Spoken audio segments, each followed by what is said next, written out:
السلام عليكم ورحمة الله وبركاته وتوتر سينا أوروتو بحشة ما أركفون المان أورمو كنت خسنو بجرتني اتصالام تانجيتون أنا رانقة اسم راها قيسون سنينجا أرانتنا اسني دي بيتين جرا فيديو هاريان فيديو انتون ما تدرين ساوا جتو برتو وانشان قد يقوتي قلما قيسا وانا تنيت كولو دندي ساجو سنفون وجين ترتيغاري سندورا نما تقرهن دبجو فدي نما خنا أصون الراهن دبني برد بروهن فدو أكسي فيديو خنا يسني تولي شرشر كودا channel خنا ماتيونتين أسمع سبسكرايب ولا كفيديو انترو قديسو isini fidufteechu deebi ammasis koomentii viidiyoo dabarteessan isiniifin dubbisa nu wajjin turtii gaarii isiniin jaa ammallee viidiyoo tan dhumarratti koomentii naaf barreessaa akkasitti viidiyoo itti aantu durarratti koomentii teessan isinii deebisaa jechuudha nu wajjin turtii gaarii let's go.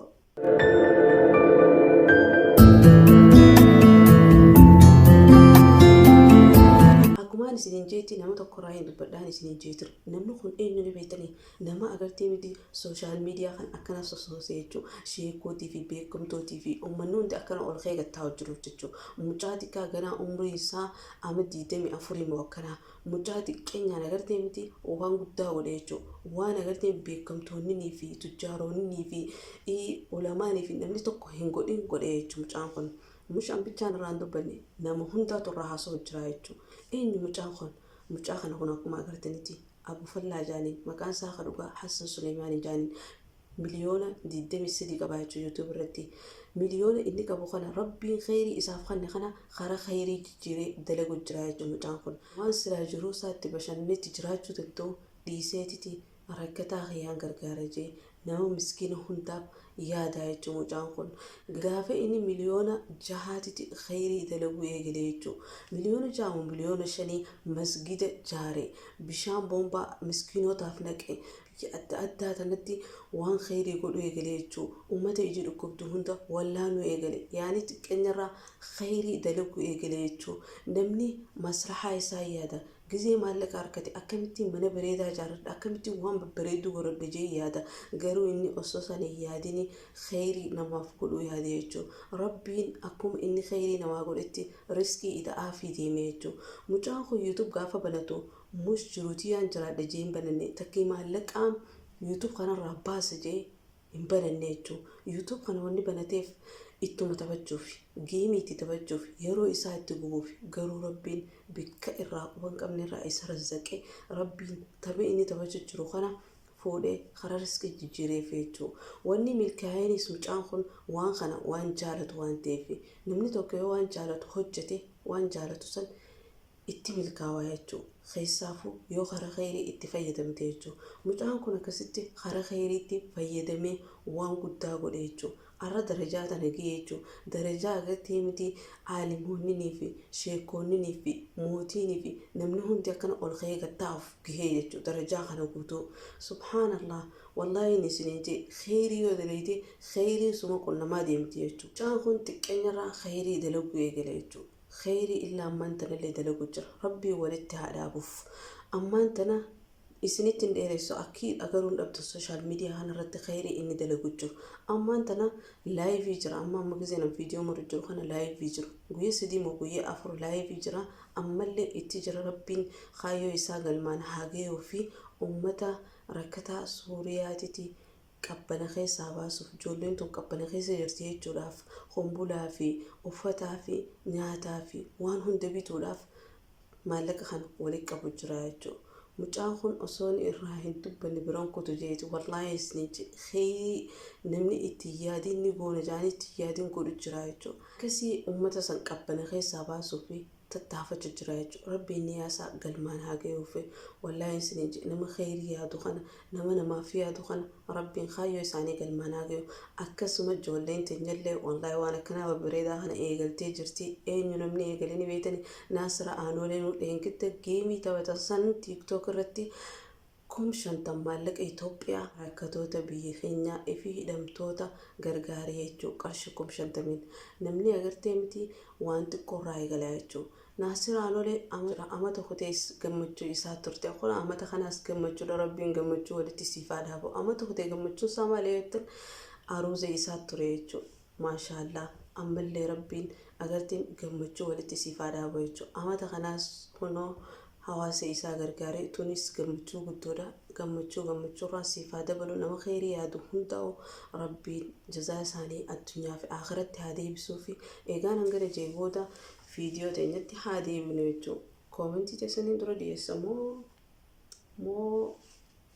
moo خلاص كومنتي تسنين دور ديس اوكي كومنتي تسنين دور منا حياتي واجتو بقينا يا نفتي قنا نراهم بديني ان شاء الله انس كافين ديا اتي ورئيساتي اما في اي سجرتاي اكنا في ديبستو ابدين سراقبا قيلتومي جبادونا جتي قيلتومياتيس جزاك الله خير قافي تيتيف ديبسان اني ورا ملكاجبدوتي درندوا دوا تكاي جدا achittiin daladhee achittiin guddadhee ammaaf ammoo bikkiniin jiru Saudi Arabiyaa keessaan jira. Saudi Arabiyaa keessa bikkiniin jiru bikka waadii dawaasir jaaniin keessaan jira jechuudha. Akkasii galatoomii akkanuma na jajjabeessaan isiniin jazaakumullahu khairan.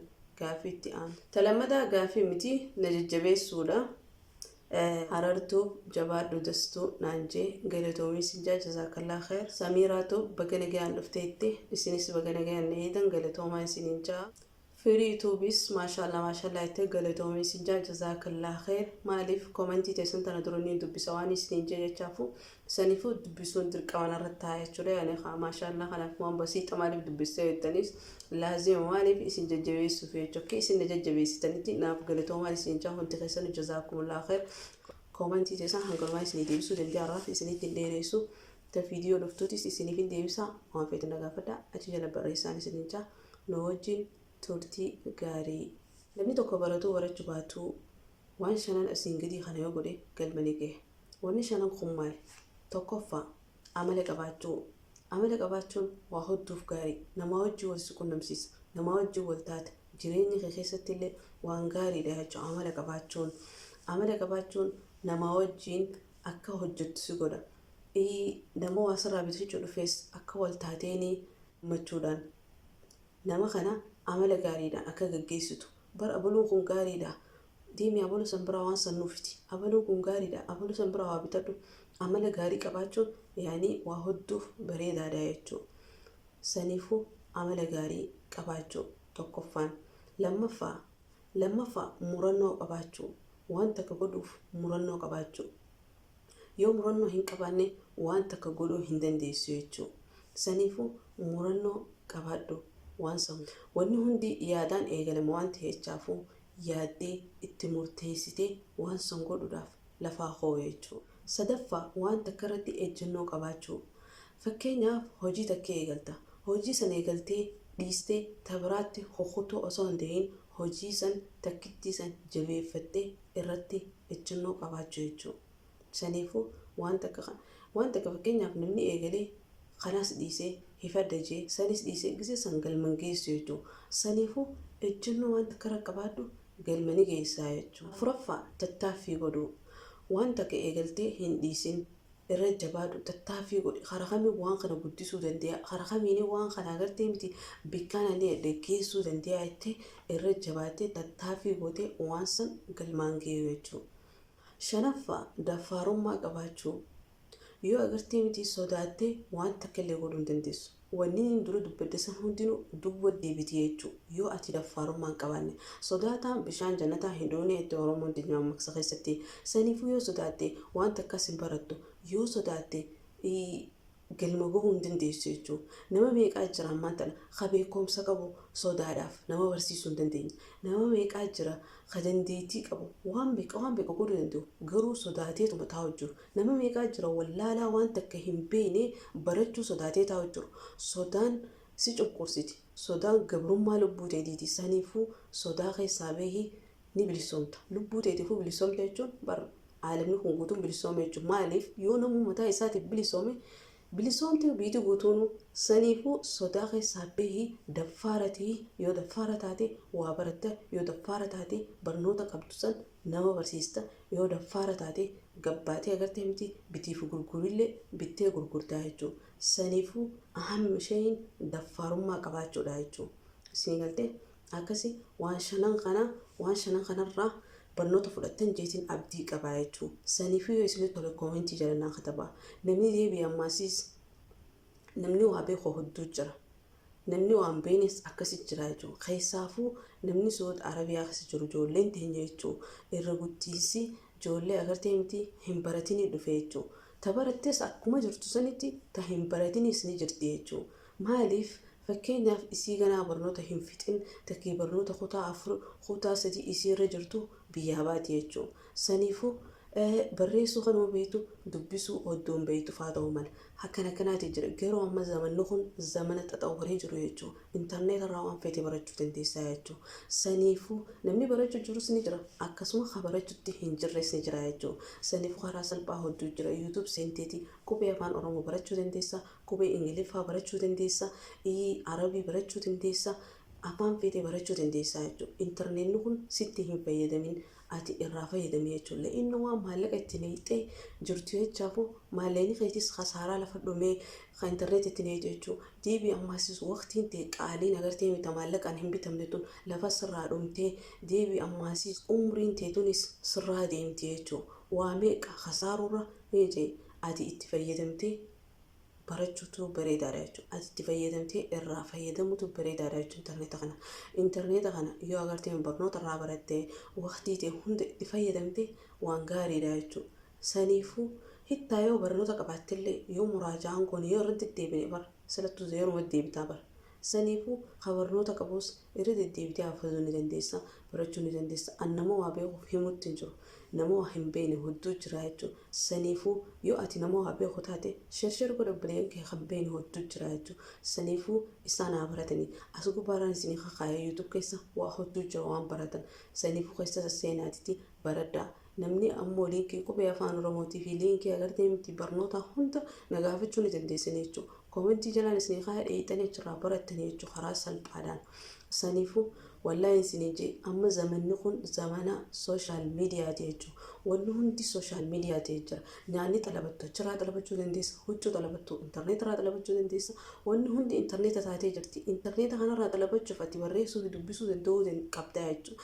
Saniifuu agartee nama guddaa dheettee hin cabin baradhu rakkoon qabu barnoonni umrii qabu. Saniifuu quraanaas baradhu karaa salaataatis baradhu karaa agartee hadiisatti barataniis dhaggeeffataniis karaa hedduu jira jechuudha. Wanni baratan hedduu jira. Guyyaa keessan bilaashin lafatti hin fixinaa. Musalsalaa fi waan hin taanee fi waan faayidaa hin qabnee fi waan waqtii keessan gubuu jalatti hin fixinaa. Ifi ammasis silkuma naguma agartee miti nama wajji haasawaa ooltanii yoo nama wajji haasawaa hoddommeessitan wanni isin gootan takka faayidaan hin jirtu. Yoo waa'ee keessanirraa dubbattan daqiiqa 30 sanirraan fudhatu hanga hafee hundi namarraa haasawuudha. Saniifuu namarraa haasawuunis nama hamachuudha. Konkonis yaani uumama karaa haraamissi oofaa jechuudha. Saniifuu itti waqtii teessan namoonni dubbisana jechuudha yaa miti dubbisaa. Nagee wal gaafadhaa waan hajaa qabda walitti himadhaa sanii achi agartee miti haasawni san achi dabare haruma agartee miti nama hamachuutti itti deebi'aa jechuudha. Saniifuu naguma waqtii teessan bilaash lafatti hin fixinaa. Waqtii teessan itti fayyadamaa osoo isitti hin fayyadamne osoo waqtiin isinitti hin fayyadamne isin irraa fayyadamaa jechuudha. Saniifuu yaa obboleeyyan kiyya gizee namni gorsa takka isinii dhiyeesse fudhadhaa. Namni tokko booda sheenaa ammaa miti waan ta'e jechuudha. Booda sheenaa nama taati jechuudha. Wayi silaa hin gaafsan akkana godhe. Wayi silaa waqtiitii lafa fixu baadheeta. Fakkeenyaaf amma ijoolleen biyya Arabaa jirtan. Ijoollee ilmoo hin qabne jira. Firii jechuudha. Dalagaa teessan gizee fixattan booda bilaashuma akkanuma silkii haasawatan takkii musalsala laaltanii waan hin taaneef fixan waqtii teessan zaatii san bikkatti dhumtuun beeytanii jechuudha. Ammoo waqtii teessan ammoo fursaa teessan gizee dalagaa fixan karaa barnootaa deema. Lubbuu teessan barreessaa daftara bitadhaa qalama bitadhaa barreessaa dubbisaa. Gaafa agartee miti biyya deebitan takkee hoorumtan takkee jaarsa keessanii wajjin waliin dhuftan takkee ilmaan daddaltan agartee miti yeroo san hin dhaqqabdanii jechuudha. Waa barreessuuf waa dubbisuuf waa barachuu hin dhaqqabdanii jechuudha. Saniifuu itti fayyadamaa waqtii teessan. Wallaahi isiniin jee. Akkasitti viidiyoon arraantan isinii qabadee dhufe hanganumaan isiniin jaa yoo isinitti tolu shashshar godhaa bileen keessan hanga viidiyoo biraatii walitti deemuun nageenyaaf turan isin jaa. Wassalaamu alaikum wa rahmatullahi wa barakaatuh fi amaanillah.